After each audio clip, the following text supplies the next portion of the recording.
I'm Audrey, I'm Scott. and we live on the coast of the Alaska wilderness. We'll show you sometime. But for right now, we're sitting in front of the sauna that Scott's working on building from the land, and we want to share with you a little bit today about non dualism. I have some questions for Scott and think that it's going to be an interesting time of awakening. And I know I'm not the only one. You're And planning on having an awakening here today? And it's, yeah, I'm not the only Cool. one who's experiencing awakenings right now. There's a lot of shifting happening. Scott, how did you discover non dualism?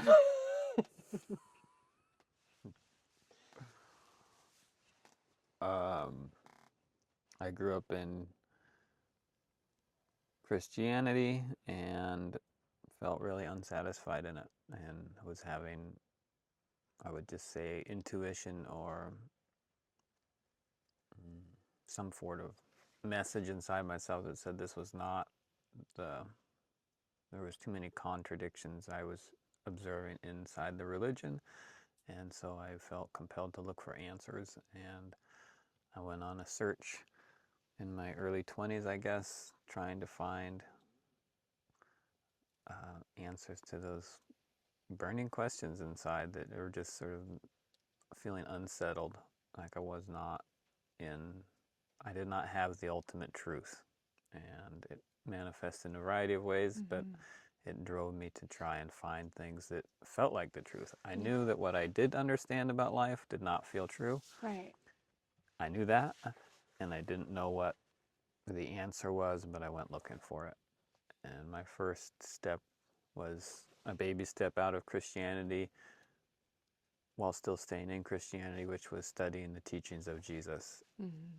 isolated from the way that they were applied in what I knew of as the Christian religion. Mm-hmm. And so I went looking and read books that were by people who just focus on Jesus' message instead of on the rest of the Bible, because that made sense to me, because I felt like just my sense of it was what Jesus taught was one thing, and then what the rest of the Bible included felt very different. Right. And the pastors and religion of the day would tell us, oh no, there's no contradictions in the Bible.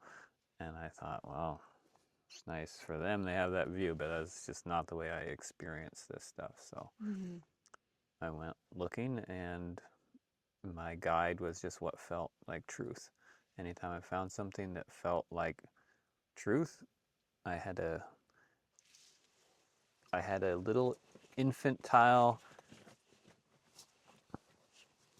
experience of knowing when things felt right and when they didn't feel right, and I just started developing that by reading something, looking at something, hearing something, and checking, does that feel true or not? Because I recognize that if you look out and try and find the truth from an external source, like what religion is the true religion? They each claim to be the true religion. Well, they can't all be the same true religion because they all seem to teach really different things. Mm-hmm. So everybody out there has a sense of truth, apparently. And you can't follow someone else's, you have to find your own. Mm-hmm. And I went searching for my own, and the way I did it was checking. How does this feel? How does this Mm-hmm. feel? How does this feel? Oh, wow, this one feels right. Mm-hmm. This feels like it's going in the right direction.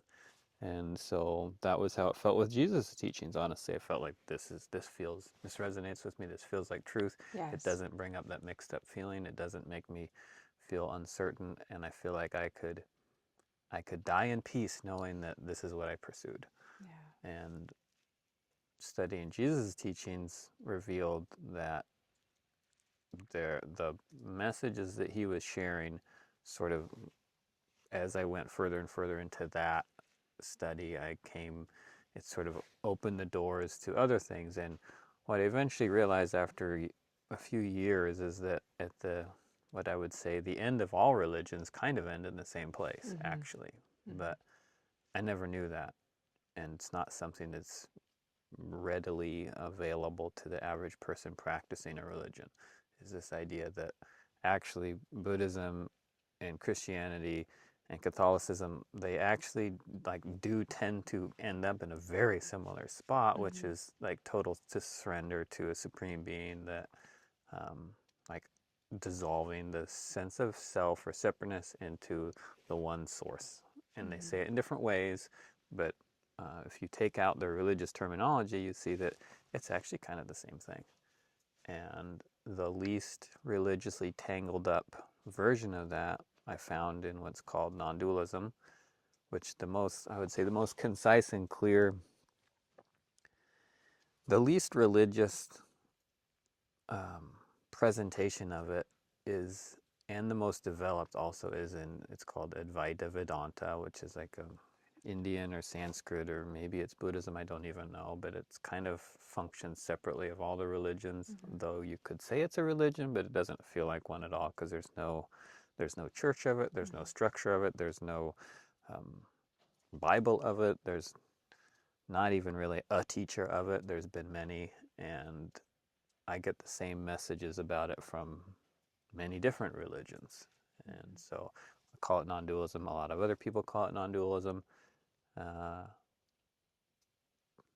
and I've never really, with that, with what I consider non dual teachings, I never really get the sense like, oh, this isn't right. There's Mm-hmm. never sort of red flags in it for me. The way some people apply it, I may not agree with, but the general idea of it always feels like the pure truth for me. So, what more can you ask for, really? Mm-hmm. Yeah. That's a really significant journey into awareness. It sounds like you spent a lot of hours and potentially years seeking for the truth. Yeah, but it's kind of like my truth. Yeah. It's not necessarily anybody else's, though it is shared. Other people do experience it too. And there's books on non-dualism, and there's teachers of Yeah. non-dualism, and there's Yeah. that does happen. So What? I don't like to say it's the truth because, quite Yeah. honestly, everybody experiences the truth in their own way, and Right. I'm completely at peace with that. Absolutely. My truth doesn't need to be your truth or anybody else's. Yeah. No, that completely makes sense. What is it about the non-dual principles that provides you with such a sense of freedom and peace and the knowing of truth? The lack of contradiction and conflict within it, and um, I have a sort of rational, logical brain, and when I hold up any challenge or complication in life, the the simple concept of non-dualism always has the final answer for me if I want it or I'm ready for it or want to participate in it or whatever. It doesn't mean that you've heard me say it over and over. My saying, chop wood, carry water. I didn't make that up, but when I heard it, I had a major realization that that is the way I experience life. The saying is, for a while I wanted enlightenment. I was pursuing enlightenment, Okay. whatever that was.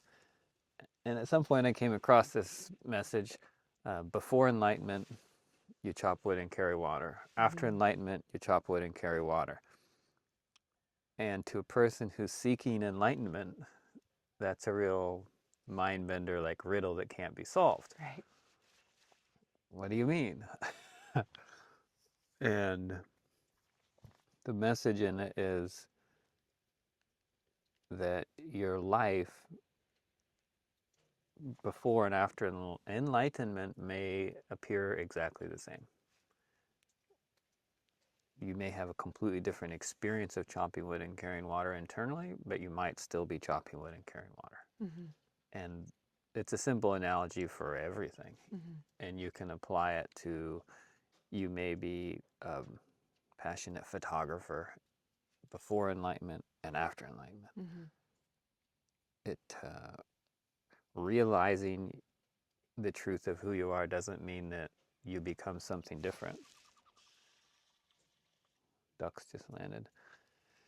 But it probably does mean that you will perceive your life very differently, though you may still find yourself in the same um, externally, from an outside perspective, you may look and appear to be the same.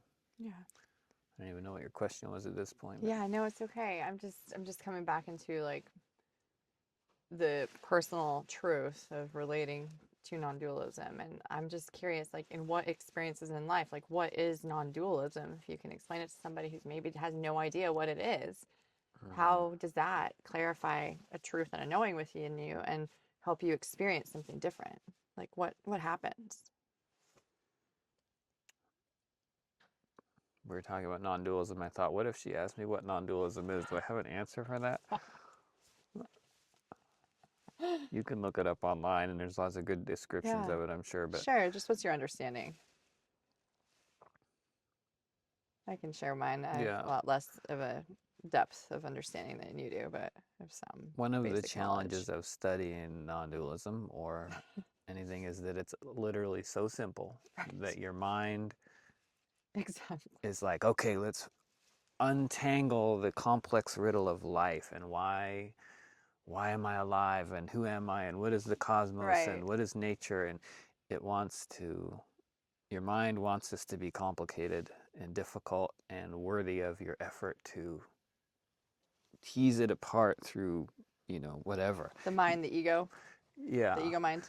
Yeah, but the reality is it's just so simple, and non-dualism is there's not two, there's only one. Like Right. that's what the name means, and like that is the religion. Yeah. Not two.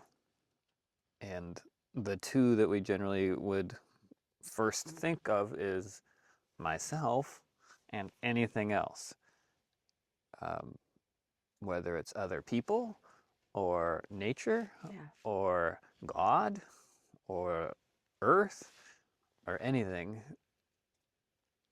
To say non-dual, there's not two, there's only one, that means that there's only one. Hmm. And our minds tend to really not accept that idea because it literally ends the entire conversation immediately. Like, that's it. We can just stop right there. Like, everybody can go home and just think about that for the next couple years, and that would be probably the most fruitful, um, you know, path towards enlightenment or whatever. Just think about the word non-dual. One, not two. Um, What does that mean in application to the human experience? so that's a question from duality. Of course. A non-dual perspective doesn't ask that question because there's not a there's not, there's not the knowledge and then the application of it. Hmm. There's not the knowing and then the not knowing. There's only one. So when you start to talk about these topics, you have to just accept whatever level of understanding you're going to discuss them with. And if you are inhabiting an awareness of non-dualism, there's just not really anything to talk about. Like, who's going to talk to who and what would be the point of it and what would you say, and anything would sort of be just a disruption of the silent knowing. And the words, some of the teachers in this say, like, there are true messages in the silence between the words. And so that's at one level that most of us don't experience in our day-to-day life, or when you sit around and talk about non-dualism, the desire is not really to sit there in silence. You want to talk about it. You want to satisfy some itch in your mind that, like, to understand or something. Mm. So when you go to consider these subjects, I think that it's helpful to have awareness of what level are you approaching the questions at. Hmm. And I think you can always up level Hmm. if you want, or you can clean house at the lower levels so that up leveling is easier. And I think a good example is, if with our physical bodies, if you're in a lot of pain, it's hard to practice awareness because your mind and experience is completely absorbed in the pain experience. Hmm. So if someone said, hey, I'm in a lot of pain, but I want to advance in my understanding of life, consider that situation like, okay, you either need to use that pain as your catalyst and your energy, Mm-hmm. your motivation, your driver, or you need to um, soothe it to where you can come to a state of peace. In my experience, I haven't experienced my spiritual advancements through moments of stress. I know some people do, but that hasn't been my path. And so I wouldn't look for extreme pain or like Yeah. discomfort or angst as a spiritual progress. For me, it's been more about reducing the distractions and the obstacles and things to find, like, to still the water and then see what's left. Mm-hmm. Did you ask a question that started all this? Yeah, keep going. I don't know what it was. Yeah, well, I just think about the up leveling and like the basic. I mean, well, I asked about the daily application, like Oh, yeah. how do you apply non-dualism into your life? And it's like, well, that Well, that's a question great question isn't okay. because it reveals the first hurdle Mm-hmm. is how do I Mm-hmm. apply this Mm-hmm. thing? And that in that statement is a lot of assumptions that are available for questioning. Right. Who is the I that asks the question? Mm-hmm. That's something that is really a worthy contemplation. Mm-hmm. Who says, how do I apply? Well, the assumption that you're separate asks that question. Mm-hmm. The assumption of a separate individual lacking in some knowledge or something has shown up and said, hey, how do I apply this thing? Um, so I would suggest the first thing to think about is, and one of the most classic of all time non-dual practices is to say, who am I? And then anytime a question arises within your mind, you say, who asked the question? And it just points you back in this incredibly frustrating and self-defeating loop of, oh, oh. And I found that whole exercise to not be very satisfying at all. However, it reveals the absurdity of the ego mind or whatever. The idea of separation is so conditioned and habitual that we constantly are experiencing this uh, sense of separation and lack. Like, how do I apply that? Well, the truth is, you dissolve the I, and Mm. then the question is gone. You have to have an I to ask that question.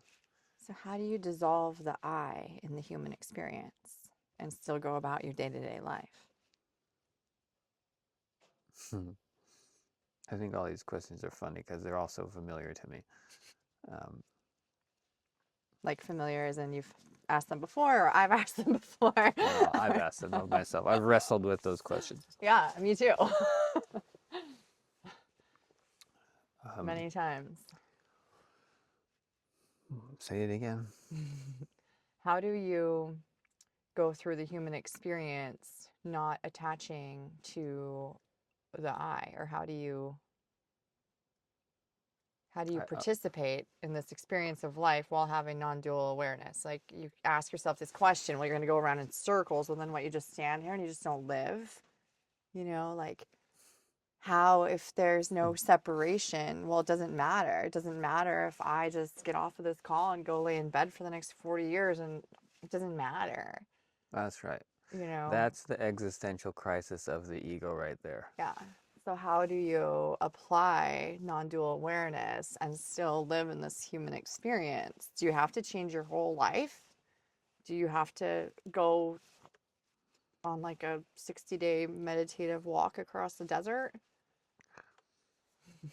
I'm being ridiculous, but it's kind of what it feels like sometimes. I come from the city, okay? I'm a small town Alaskan girl, but like I got very wired up in decades of city life, running and gunning, success, ego, ego, ego, ego, ego, until awareness crippled me out and I melted into a state of a complete life change. Scott's story is different, but I feel like I have a lot more of that intensity of the angst of like identifying with that. I lived in that for a long time. I mean, you did as well. You have your own experience, Mm-hmm. but it's scary in that state, it's confusing and scary to think, oh, how do I apply that? And then you're like, oh, but the I, who is the I? Where does the I come from? None of this exists. None of this matters. Oh my gosh, what am I doing?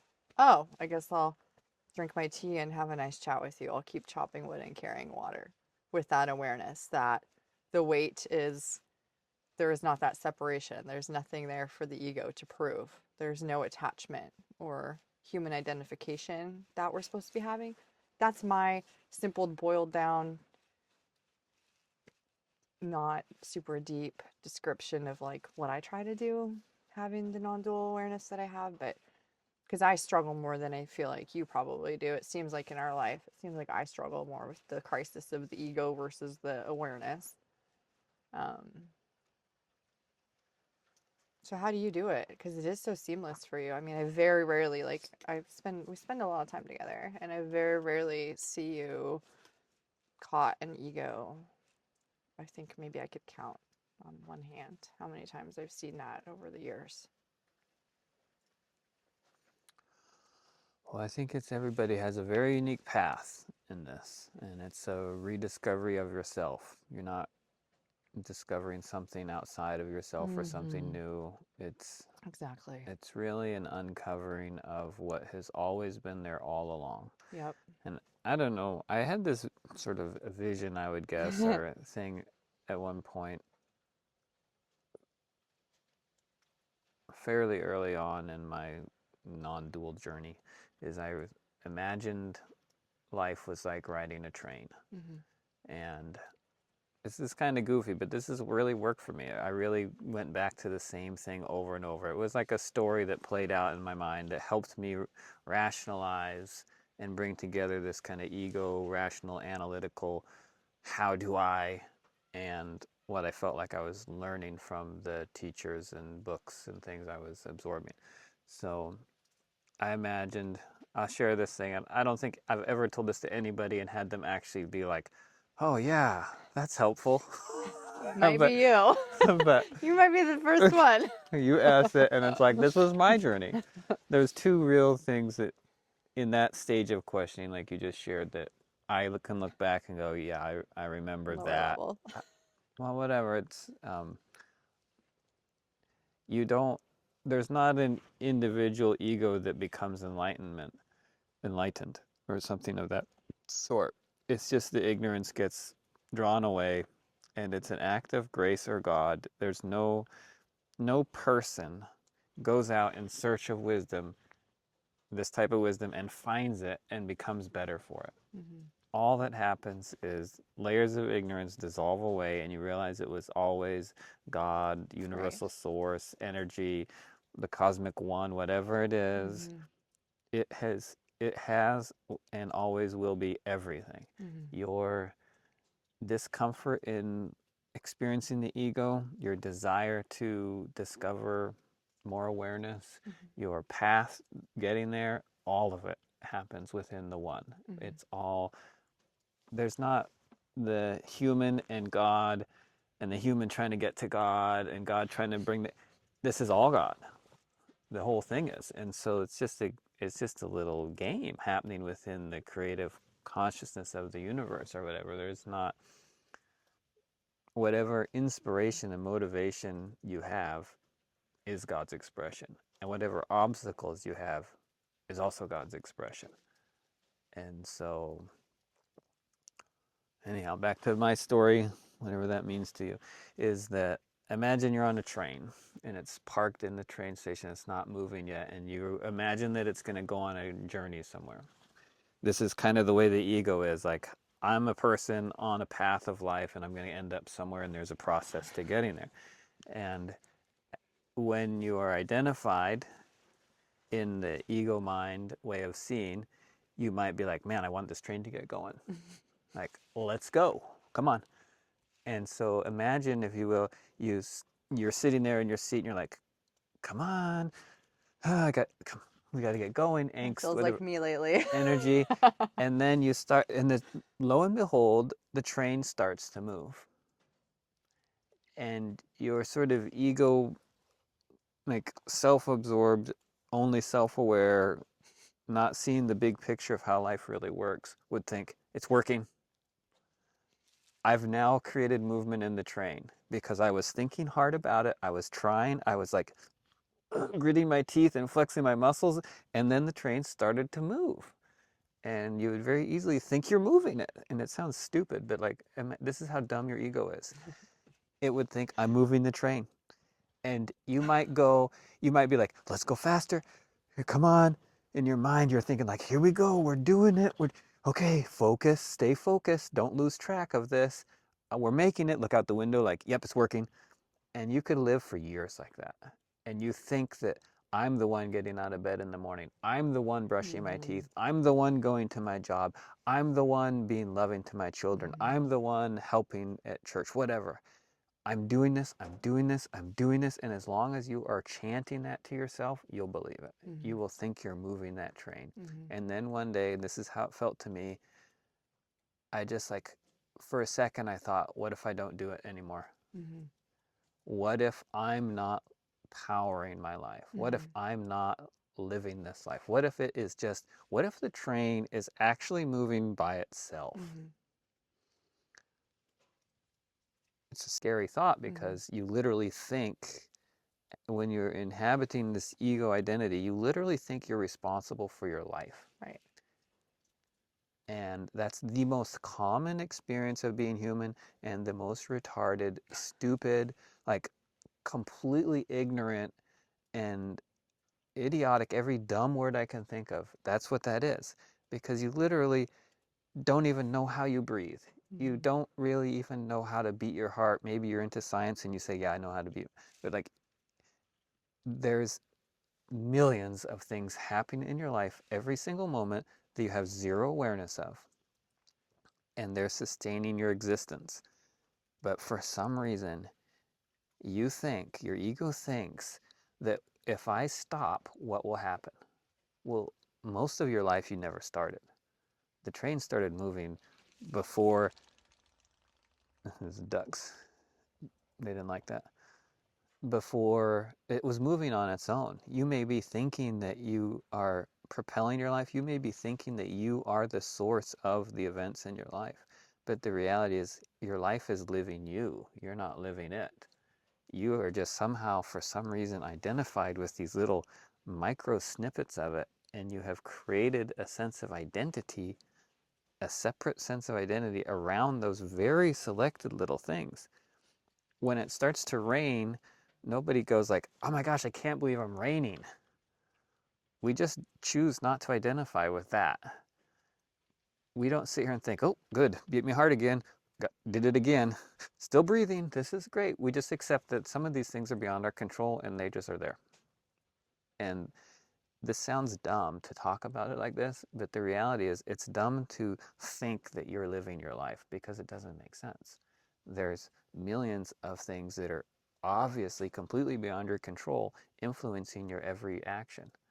But for whatever reason, when we're in our ego identity, we somehow, in absolute delusion, think that, like, nope, this is my bubble, this is my area of control, and we just identify in that.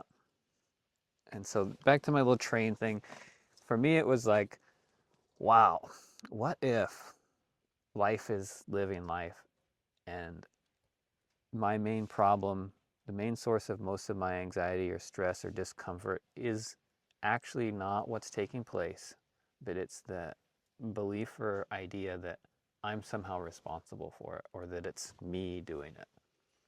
And so this train thing is like, what if you just like try and let go for a second and see if the train is moving itself?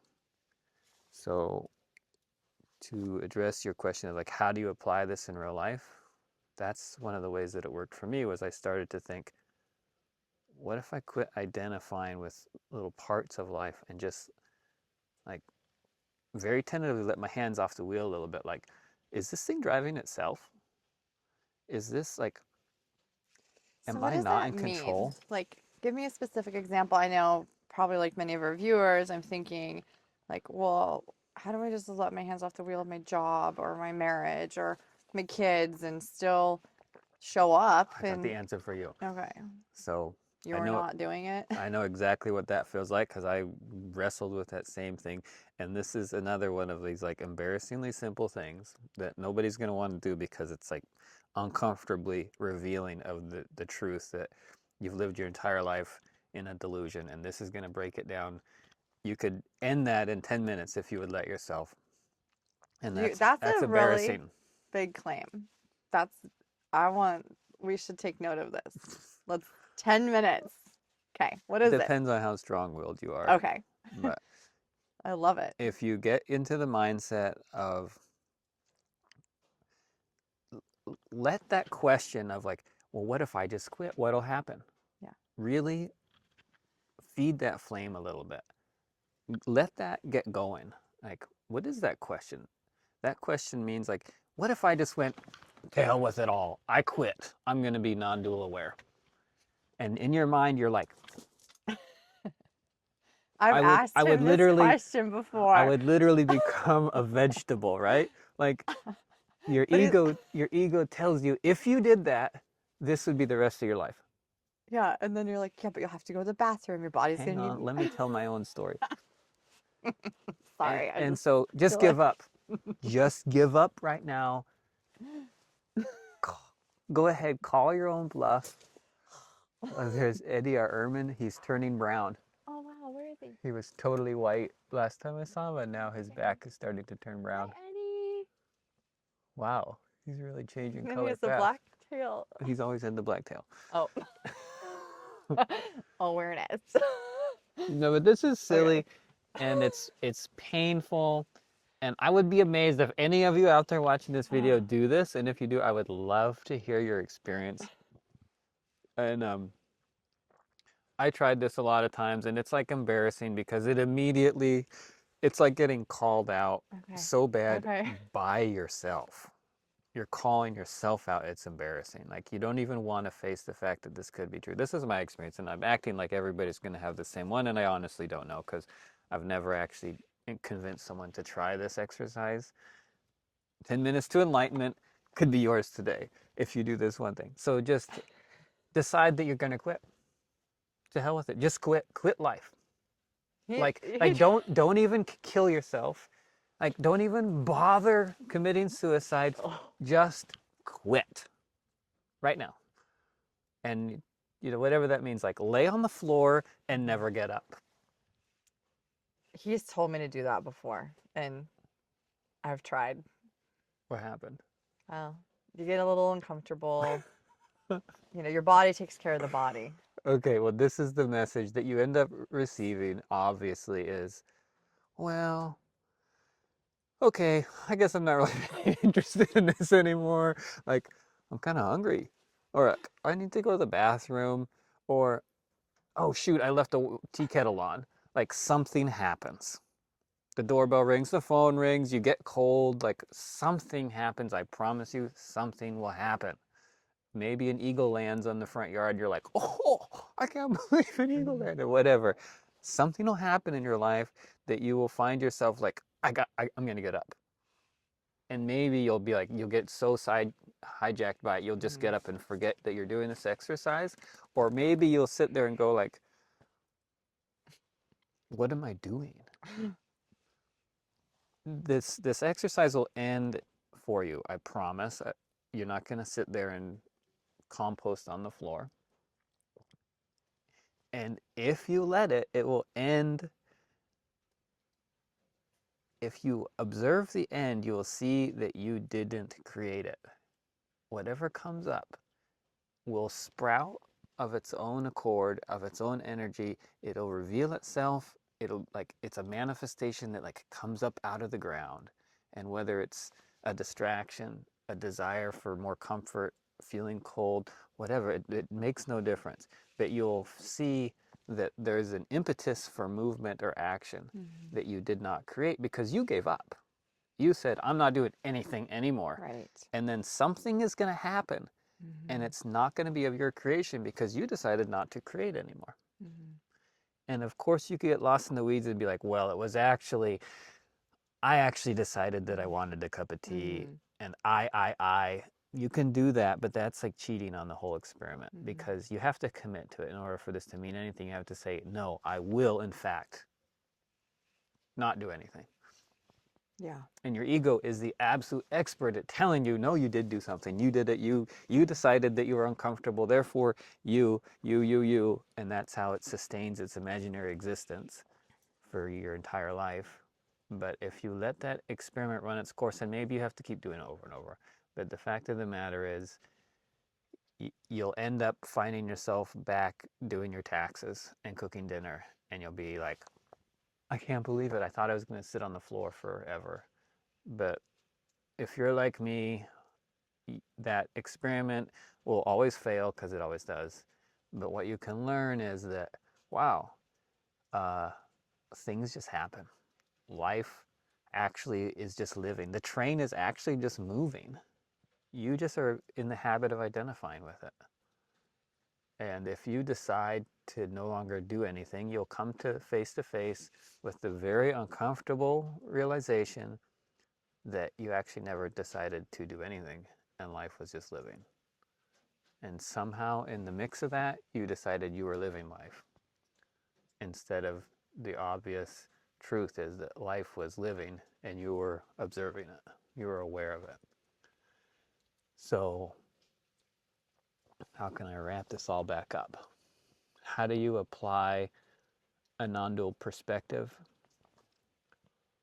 into your life? Is that kind of what you asked? Like, what's the actual Yeah. application of it? I mean, that's, yeah. I mean, that's a helpful tool to like establish the knowing that we are the observer and we aren't actually it. Like we're not the I. We're right here in this human ego experience. Like we're living through observing. We're just an energy, an entity, an expression. I feel like non-dualism, oneness. We're an expression of God. All of us. This whole thing. This entire. We're all one. There's no separation. And in that knowing for me, it brings peace to my day to day when I stay in that knowing. I definitely get hijacked by ego. I go down the ego path, I play that game for entertainment or for reminders or for spiritual growth opportunities for Scott. I don't know why I do it. I don't know why it happens. Let I'm not doing it. That's the answer. I'm not doing it, but I have the awareness. But you identify with the I doing. I identify with it, but I have the awareness that those egoic experiences and like the ego is not all bad, like but identifying with it is. And I want to hear more about from you on the ego because I'm trying to make a disclaimer. Like we're not saying that the ego is the devil. It's just not really real. The ego causes, for me, the ego has caused tremendous, tremendous suffering. Attaching to the eagle's like, The ego's like, I want to fish. yeah. And I'm like, it's my dad saying hi. Scott's like, he's fishing. I don't know. They do almost seem like they're. I was just sitting there earlier and they were calling over there, and two landed up there, and it's like that sound they make is really quite something. It feels like it's a rip in the matrix or something. It's this Yeah. wild noise. Yeah. And out here where we get to hear it in such purity, it's it travels a great distance. It echoes around, and it's like this high pitch. I don't know. It's really something. Yeah. I've been enjoying it more and more over time, hearing them call. I used to think the eagle's call is like what the most pathetic, squeaking little thing. It's like this grand, majestic bird, and all it can do is squeak like a large mouse. But now I think it's more beautiful. I think it's beautiful listening to them talk. There's a lot of them around here. Yeah. So here we are talking about the eye. I think it's beautiful. I like the eagles. What is that? How do you? It's a cultural function of conditioning. It's how we communicate as people, but there's no reason why you couldn't live in a culture, and I think some cultures have had more of this, where there's less, um, the language is developed and less of way that suggests that there is separation, Yeah. because you can observe your own life from a sort of observer position, and it still is functional to say I, because you're referring to this body that you appear to be. It's like your favorite character in the movie, Mm-hmm. and you identify with it, and that's how life functions. But it's kind of just a cultural convenience, and Favorite character. It's it's funny. how how we're conditioned and how things are working. And at a certain point, you just start questioning stuff like this, because like, Right. whatever, this is life. This life, my life, your life, is all an expression of creative consciousness. And who are you to question the way that it expresses? Like, Mm-hmm. Curious mind. yeah, well, okay, Yeah. whatever. And that's no, there's no problem with that. But, and when I say who are you to question, not like you shouldn't question it, but it's kind of like, where does that question come from? I don't know. A lot of those sort of questions for me, just I just dissolve them by reflecting back, like, who is it that wants to know the answer to this? Yeah. Yeah. And to boil down that application even further, it's like, does it support, for, I don't know, why are you watching this video? Why are we talking about What's wrong with you? non-dualism? Don't you have something to do with your life? Oh, seriously, it's like, why are we seeking or interested? Well, for me, it was, Can I just really quickly say, you're not? yeah, This is the thing. You are not seeking. You don't exist. God is seeking God. Energy is seeking energy. Consciousness is opening back up to its own self-realization, is what's happening. right, I set out on a journey of discovery, and I ended up in this sort of non-dual understanding. Well, I don't see it that way. Um, Creative consciousness went into an altered mind state of forgetting itself, and then it has slowly been remembering itself, right. and that's been played out in this character of Scott in Yes, this life story. And that's such a great visual. I really feel that because, well, I connect and really, it's always, it's just a it's funny, okay, it's how yeah, we communicate, it's fine. well, it's just funny when you're having the conversation about non-dualism and to go Yeah. back into self-identification in the next sentence. It's like, I'm, Yeah. I'm with you, I promise. But what I really Mm. want to share is I can see and I relate She to, just said I five I know, times. I say that a lot, obviously. It's okay, it doesn't matter.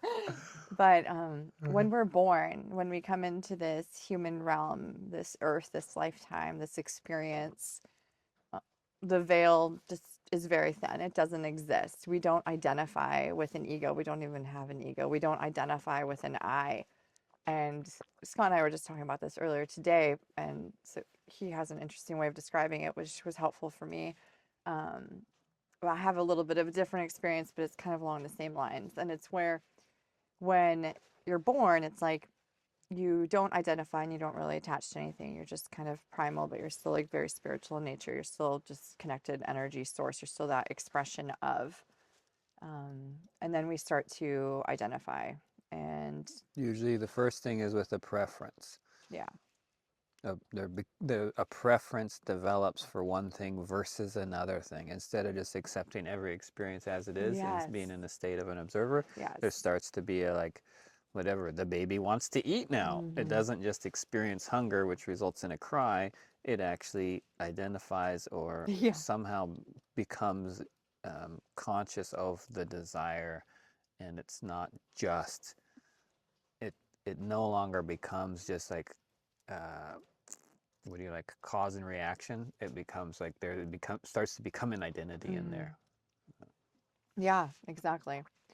And some of us in this human experience like attach and identify more than others.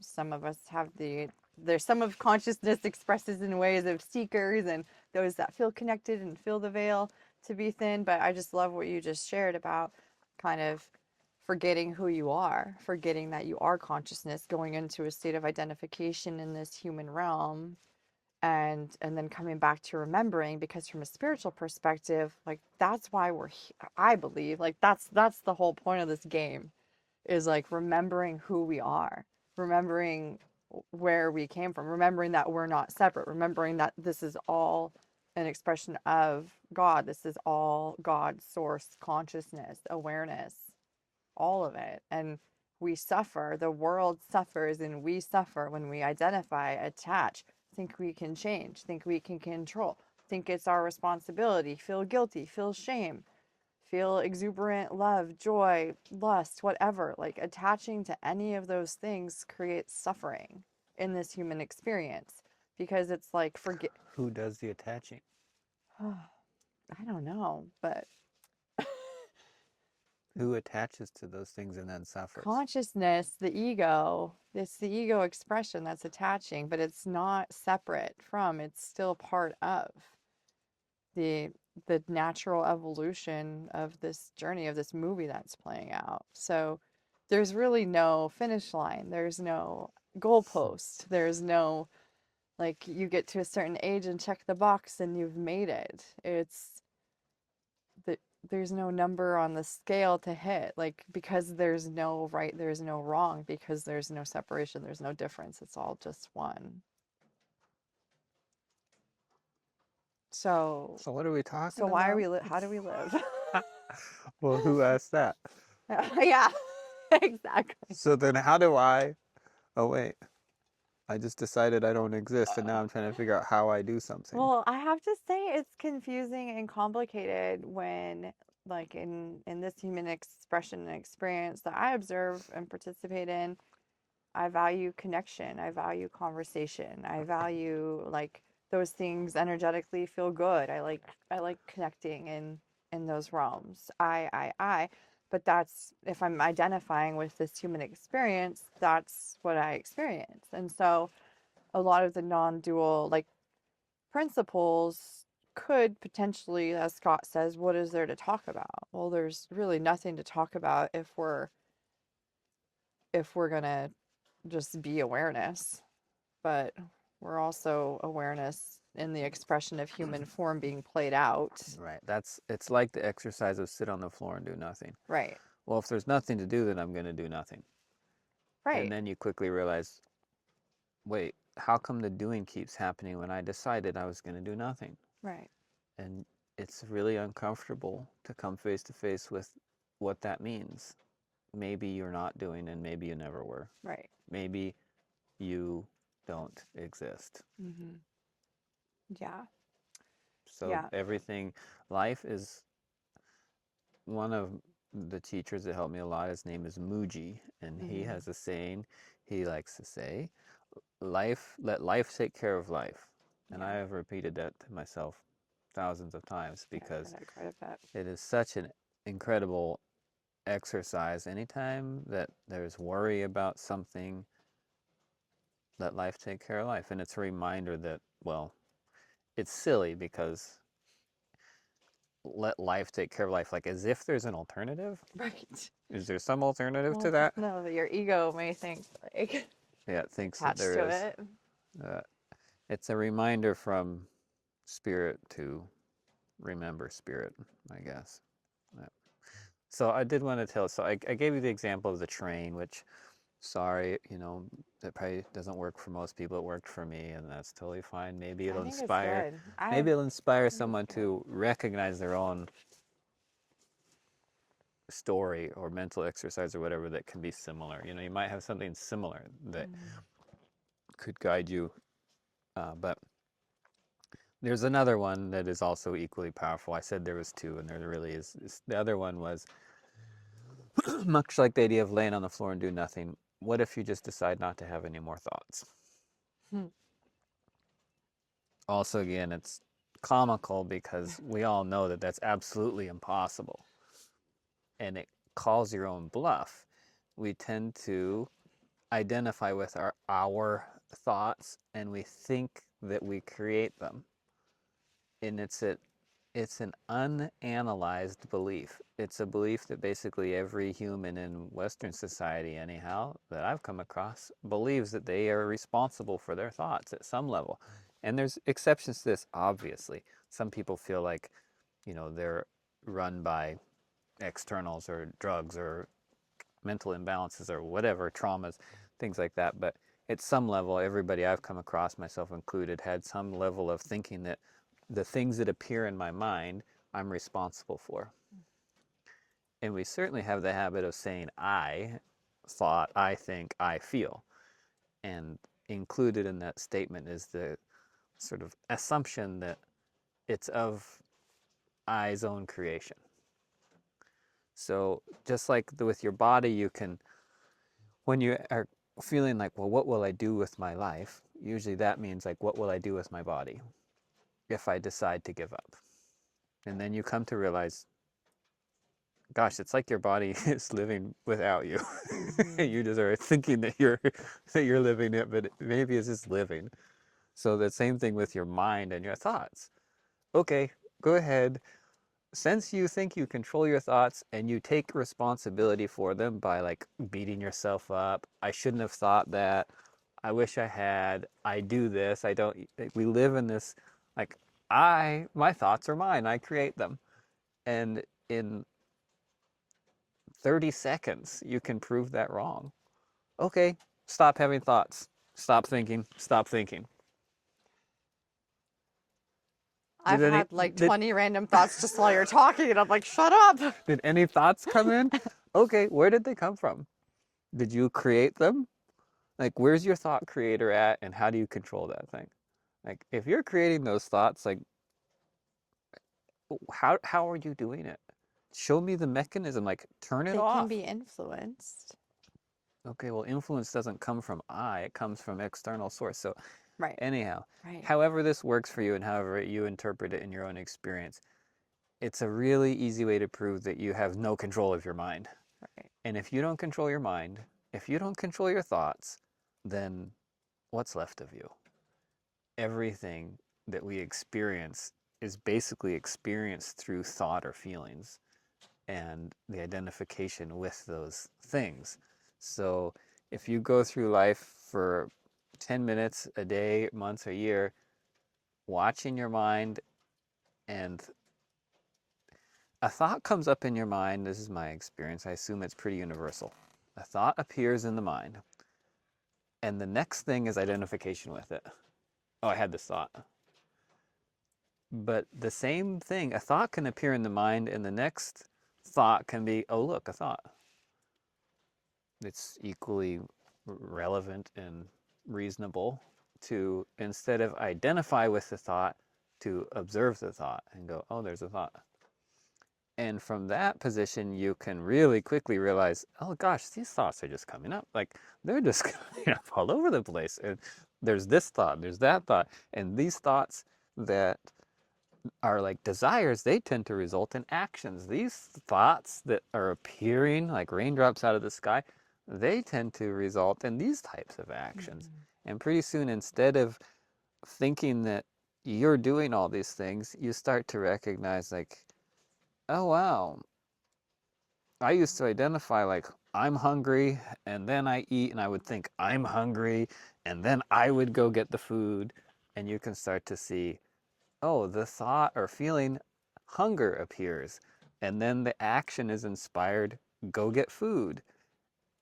And I used to think I did that. But if you pull back and think, what if I just watch? What if I am just an observer? The same thing happens. Hunger, making dinner, except this time you saw it happen instead of thought you did it. Mm-hmm. You didn't identify in it. And it is a completely revolutionary idea to try and detach your sense of self or identity from the thoughts and instead inhabit a place of awareness or observation.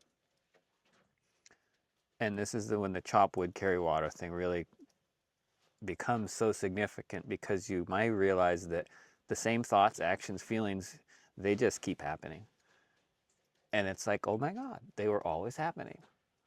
Everything is still the same, but everything is totally different. I'm still chopping wood and carrying water. I used to think I was doing it. Now I'm just watching it happen. Is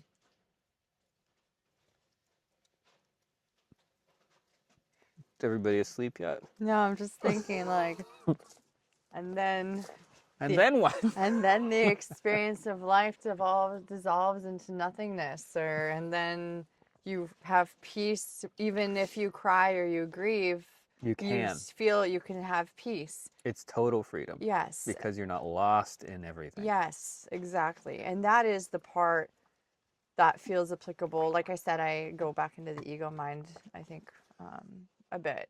And Sorry to interrupt, but this is another level. Is you can realize that, like, oh wow, look, I'm really angry. yeah, I'm really angry, and exactly. instead of being I'm really angry, you go, look at all this anger, Yeah, look at all this excitement and passion and yeah, dysfunction being expressed. yeah. That's what I was going to share, is that like the most freedom that I've experienced around the non-dual principles for me in practical use in the day-to-day life is not attaching to that. I The internal experience. yes, to I not, to like, oh, look, there are a lot of feelings there of guilt and shame. Okay. Interesting. Like, but not identifying or attaching to it and making it who I am or my reality. The more we shine light on that, the more it becomes real. The detachment or the No, attachment. the attachment. Yeah, it's like the train thing. You can sit there and believe you're moving the Yeah. train for your entire life.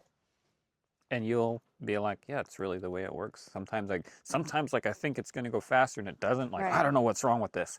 But anyhow, mostly it's working for me. Right. Beliefs are so self-manifesting. Like you will experience your beliefs against all odds. Right. If you believe that you're a separate entity living your life, that is absolutely how you'll experience it to the day you die. It's Right. fine. Right. You'll never come face to face with anything that breaks that illusion adequately for most people. Mm-hmm. So for the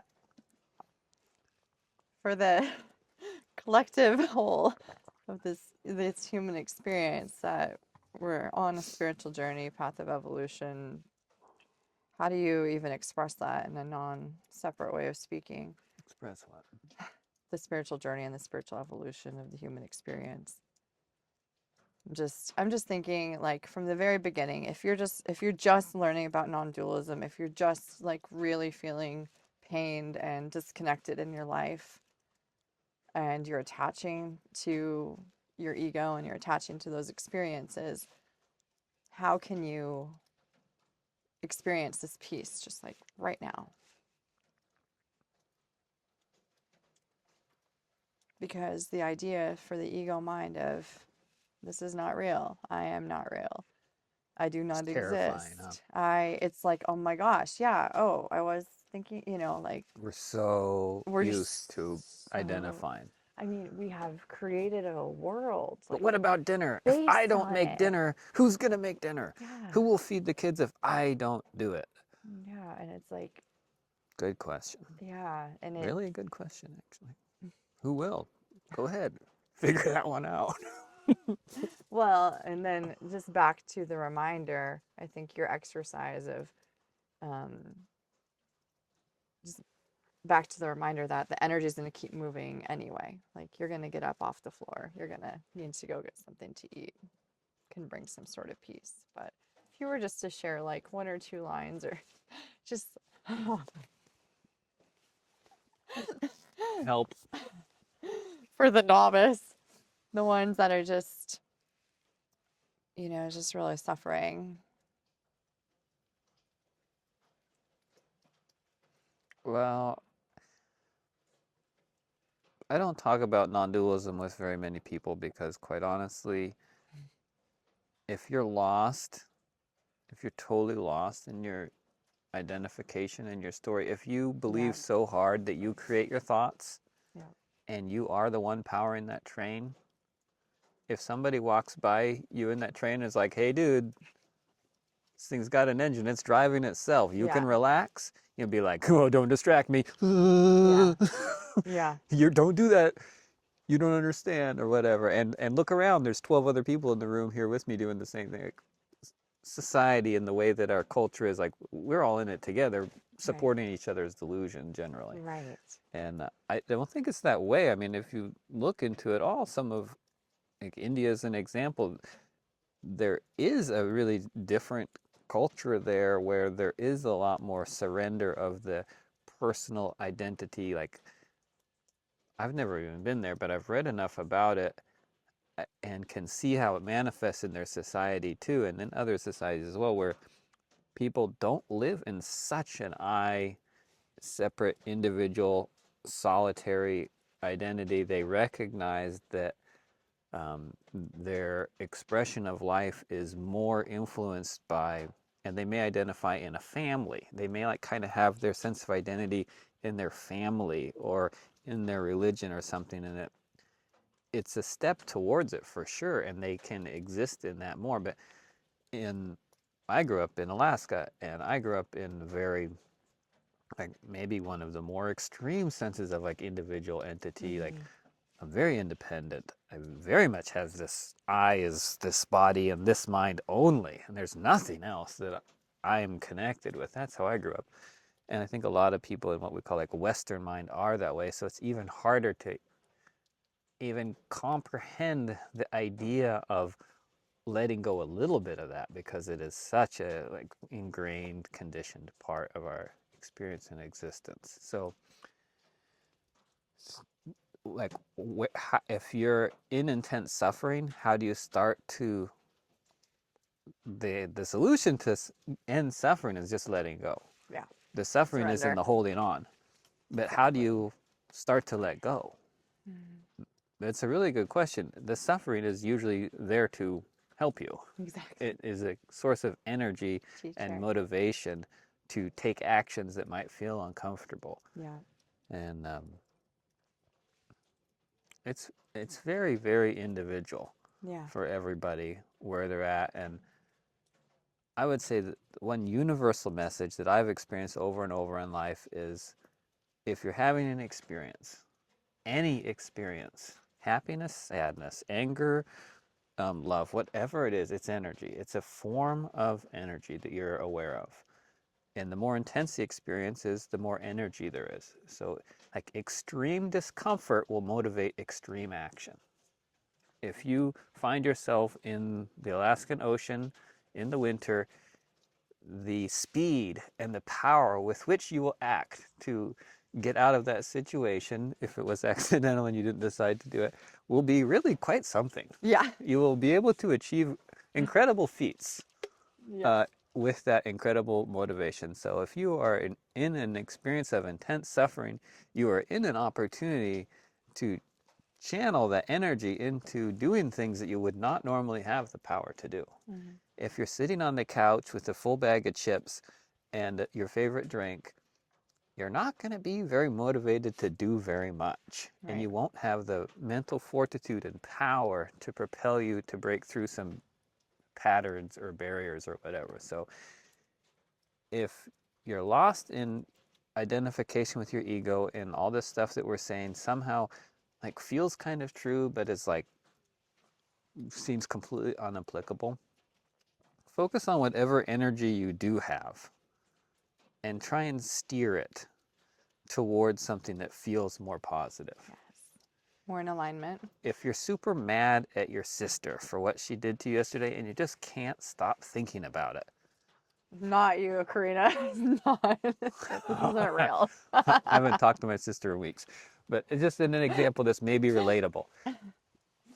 Take that energy. It's energy. It's like it's horsepower. It's power that you have. It's energy. It's wanting action. It's there for your use. And these are all very like separate I ego power things, but wherever you find yourself in this spectrum of understanding of who you are, you kind of just got to work with where you're at. If you are lost in ego identity, well, make your ego the best one you can. Yeah. Like, start where you're at and Exactly. move in a positive direction, whatever Yes. that means to you, Mm-hmm. and channel whatever energy you have Mm-hmm. in a direction that feels at least one click better than where it is now. Yeah. So, how do you apply it? It's Use, beautiful. if you're frustrated with your sister and you keep thinking about it, use that energy that's there, that's like circulating, waiting to have an outlet, and let it propel you into taking an action that cleans up your mental experience or your physical experience. Mm. So if your habit is to get mad at your sister and not talk to her, and you're sitting there swimming in the frustration, or you try and work on something else, but you find that you just can't stop thinking about that thing that's grating at you, decide to take the power of that energy and let it propel you to doing something you've never done before. Mm-hmm. All right, this time I'm going to write a letter.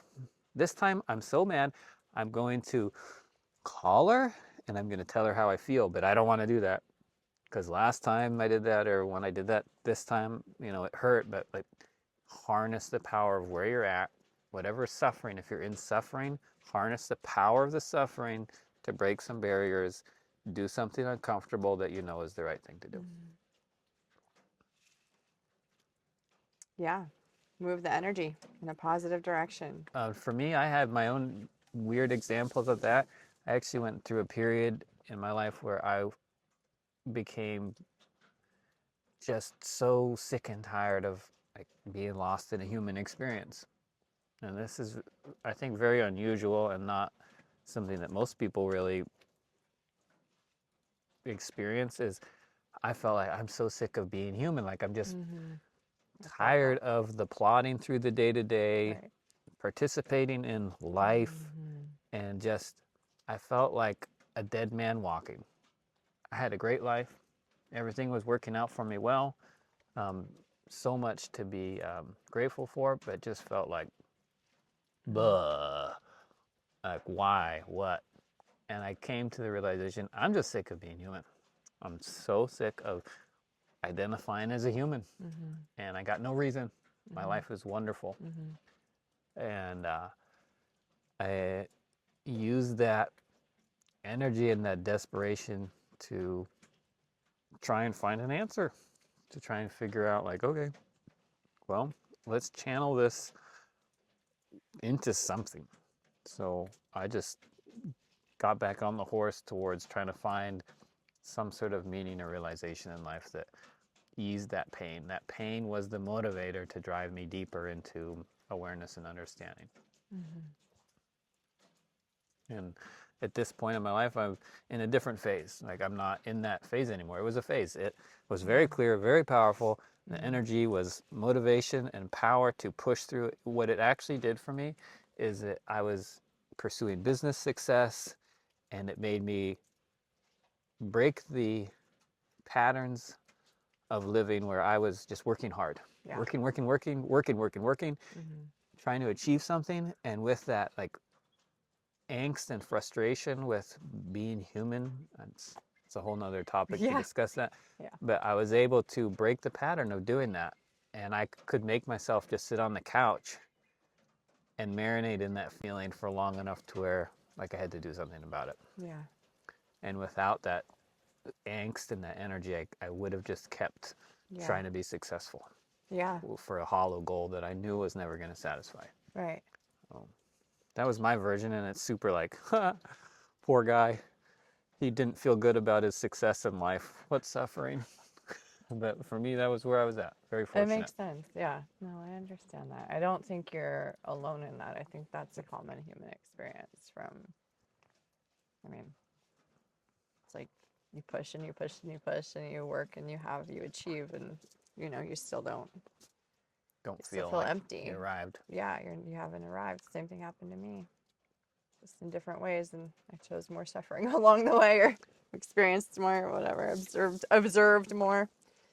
This has been really interesting, and I've enjoyed sharing with you, with Scott, about non-dual awareness and the principles and our personal applications. It's an area of pretty frequent discussion in our home whenever I get derailed with some sort of ego identity. It's always a solution. And Well, you're not usually available for it. Sorry. well, yeah, When you're in it. not when I'm in it. Yeah. No, it's so frustrating when you're Take in it it. easy on yourself if It's you're learning so about frustrating when you're in awareness, it. and just give Yeah. yourself grace, because you're just an expression of God, and whatever experience you're having, It's just what it's meant to be. It's there for a reason. You didn't create it. You're just an observer of it. And the frustration, if you find yourself being like, oh my gosh, I can't believe I'm being triggered again. I can't believe I'm getting angry again. I can't believe I'm getting sad again. Well, I have great news for you. You're not. You're having awareness of this thing happening. Yeah. You're aware of it, and awareness dissolves things like crazy. It really does. You can't go on doing the same silly thing when you're aware that you're doing a silly thing anymore. Yeah. Maybe for a while, there's some conditioning and circumstance. Matter moves kind of slow. Energy manifests matter, and it takes a while sometimes for it to catch up. But if you're observing yourself, if you're having the ability to observe yourself and go, I can't believe I'm doing that. Good news is you're not going to be doing it for very much longer. Because the old pattern of getting lost in it and perpetuating it is crumbling down.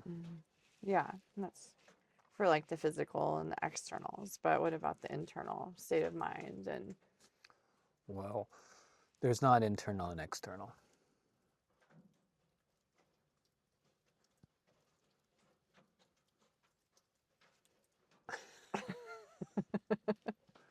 We think that, hey, look, it's raining outside. That's external. I feel sad inside. That's internal. Well, that's just a made-up delusionary idea that there's internal and external. The fact is, a feeling of sadness that might come over you is the same as a rain cloud coming over you. You think like, oh, I'm sad and it's raining. But if you look at it, there's like, who is I? Did you create the sadness? Where did it come from? Honestly, you can't own it any more than you can a rain cloud. Your sadness is the result of the phone call that you got from your mom or whatever. Why do you feel sad about that? Go ahead, trace it back. You'll never find the I at the beginning of this. There is a never-ending field of influences that result in your internal experience just like your external experience. It's just that we're not very smart. As ego identified beings, we tend to think that, well, anyhow, I'm just going to call this me, and that's that. But the reality is, you have as much control of your inner experience as you do over the rain clouds.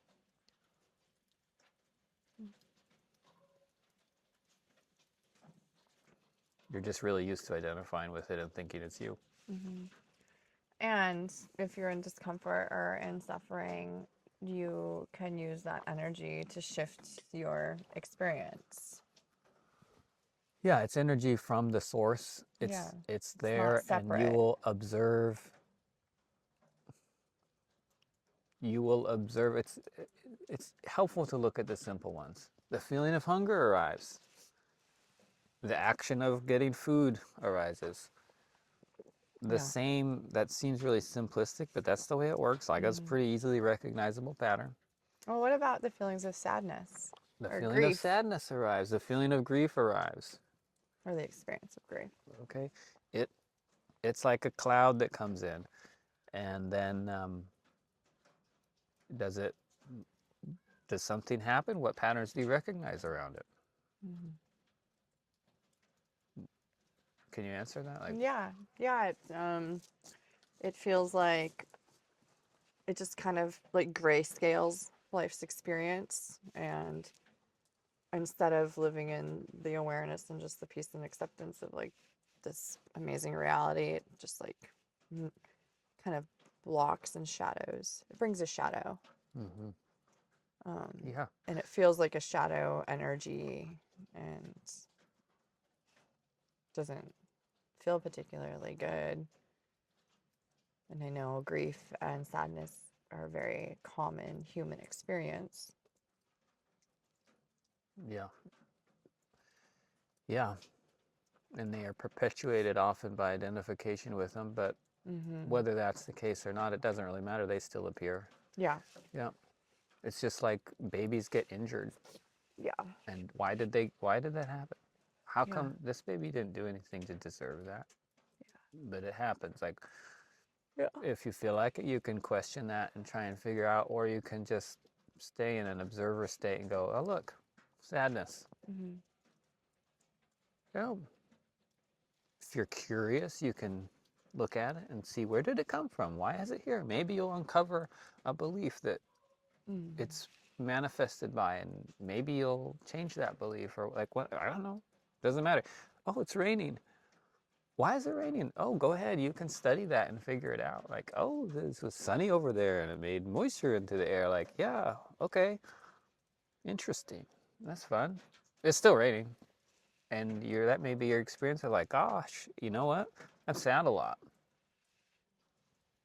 Okay.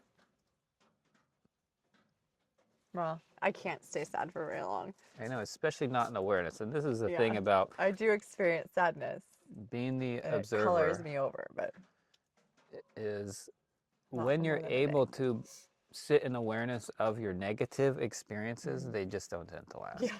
It dissolves quickly. Usually. Yeah. But the thing is, you can't, if you're doing it to dissolve it, then you're not really doing it. You're still Yeah. identified with it. So it requires approaching it from a unattached. Eagle just grabbed a fish out there. I tried. And that's like Right. easier said than done or whatever. And I can totally understand. It's most people don't have the ability to detach from their internal experiences. We can look outside and go, oh, it's raining. Well, that's not my fault. But can you look inside and say, oh, I'm sad. It's not my fault. Yeah.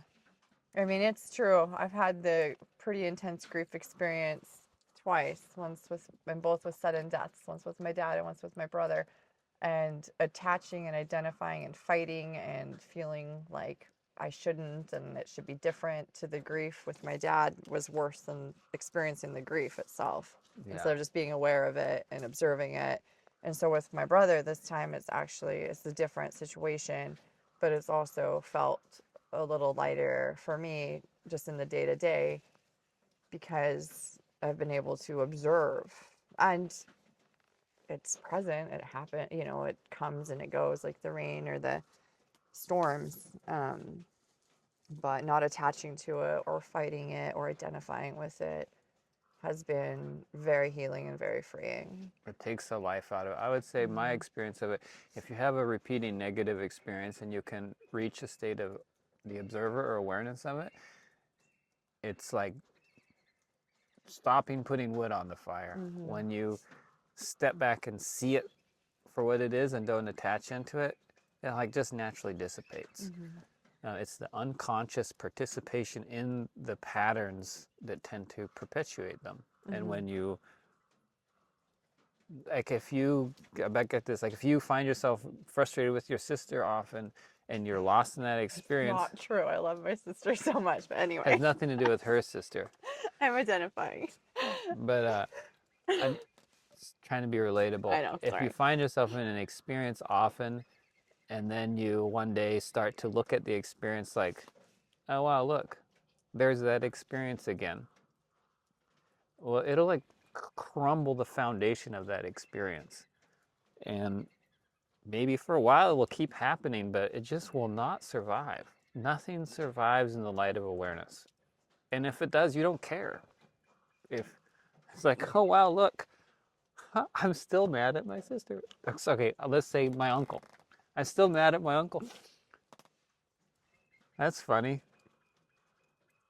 Like, who cares? If you're not lost in identification, what does it matter what the experience is? Hey, look, it's raining. If I don't want it to be and need it to be sunny, then it's just raining. Like, okay, cool, whatever. Like, we'll catch some rainwater maybe. I don't know, stay inside. Whatever, it doesn't matter. It's the attachment to the things that's where the suffering is at. Yeah. And it's internal. This is the thing. It's so easy to detach from externals. Can you detach from internals? Can you detach from your internal experience? Can you stop identifying with your internal experience and thinking it's you? Well, where did the thought come from? Who's running this ship? Start asking that question, and pretty soon you'll realize that you don't exist. Yeah. So true. But life will go on living. Yeah. You'll still chop wood and carry water. Right. Because you never did chop wood and carry water universal consciousness was chopping wood and carrying water, and you somehow decided that it was you, Yeah. and you were this big around, and Mm-hmm. you were going through life like this. Yeah. That's everything else. This is me in here. She's had enough, folks. Go ahead. No. Cut the video off.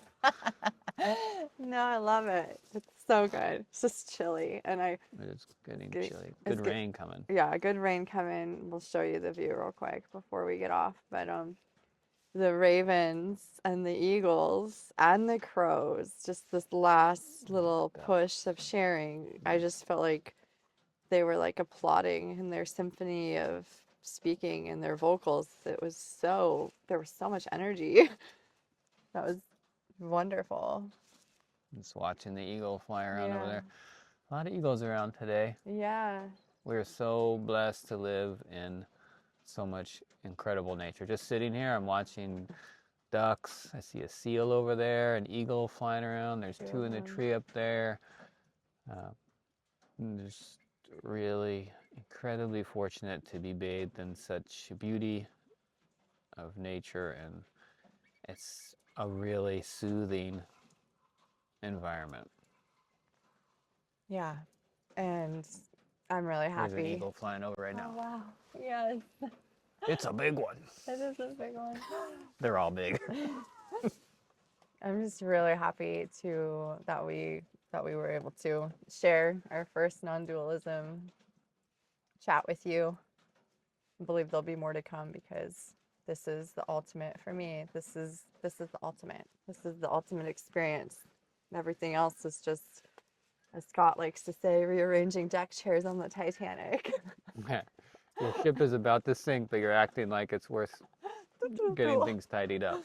Yeah, but this is where, like, that feeling of peace or of knowing of truth when you were doing your seeking, when, like, I share a lot of things. We share a lot of things online with the Alaska Viking family, changing tides of energy, and all of those areas feel like expressions of, this life that we're living. But, like, this feels like, like, this is, like, peace and home. So happy to share it with you and look forward to sharing more. Thanks for subscribing and tuning in. And if you have any questions or thoughts, or you want to hear something discussed, by all means, post in the comments, because it's just fun to talk about this stuff.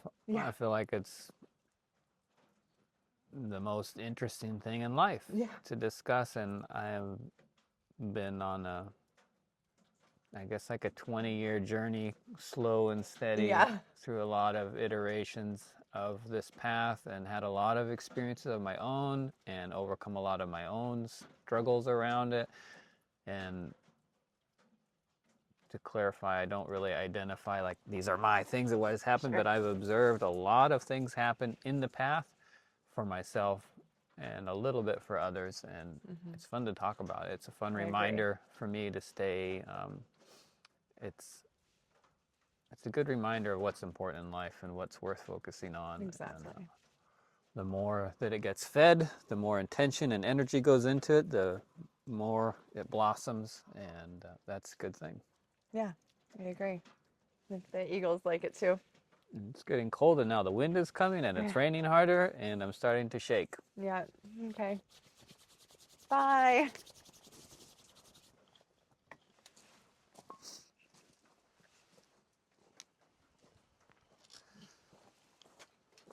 Nature said, "You're done. You're done. Enough."